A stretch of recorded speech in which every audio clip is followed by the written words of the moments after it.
Hello there. You've caught me in my morning rush. I check the Tesla website every morning now just to see where the used Model 3s are. Now I'm sure I can go up and down I-10 and probably find a Tesla Model 3 for much cheaper than this, but there's something about the security of getting a used Tesla from Tesla.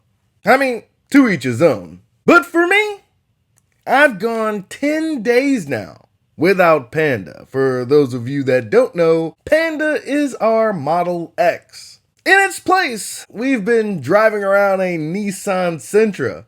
And while something is better than nothing, let's just say the Nissan leaves something to be desired. Namely, FSD. Now, the Tesla AI team has so graciously given us a roadmap of what they intend to do.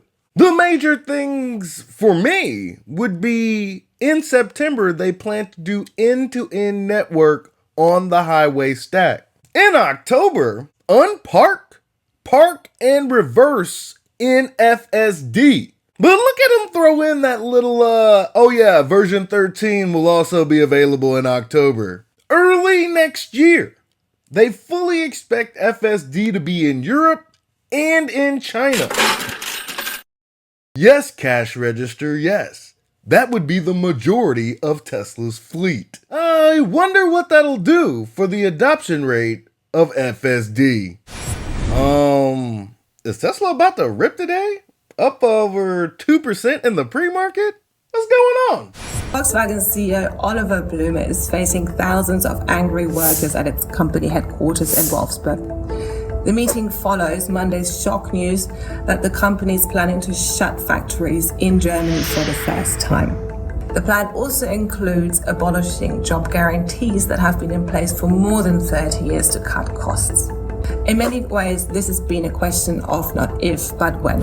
VW has capacity to make 40 million cars annually, and last year they made just 9 million.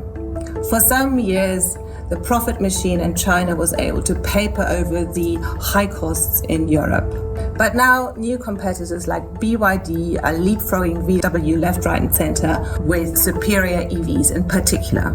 This is not surprising to me. BYD is making a very nice car. All you really need is just a tech-forward vehicle and the people will flock to it. Tesla won't be able to make all the cars, but every EV can be retrofitted to have FSD on it. A prerequisite of mine at the moment, but will be a prerequisite of everyone when Tesla solves for general autonomy, which is probably closer than many people would like to believe. If you're an automaker that plans to survive the decade, all you really have to do is to build battery electric vehicles profitably. That means cutting costs and reaching scale quickly. The only problem is, it's not as easy as Tesla makes it look.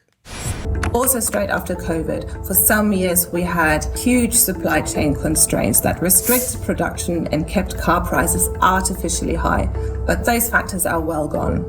Consumers are now balking at buying expensive EVs and generally feeling the pressure from years of inflation.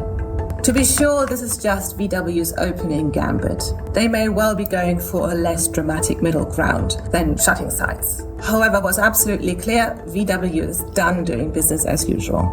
As the football season approaches, the worst thing you can do during crunch time is piss poor clock management. Let's not get it twisted. For the legacy OEMs, foreign and domestic, the clock is ticking. How you choose to manage the remaining time will determine your success, whether or not you survive the decade. 14 million car capacity and they only made 9 million last year? Oh yeah, that number is going to continue to shrink. For Volkswagen and all the other legacy OEMs, victory's gonna have to look a little different than it used to, because shrinking sales and closing plants, they're about to become commonplace.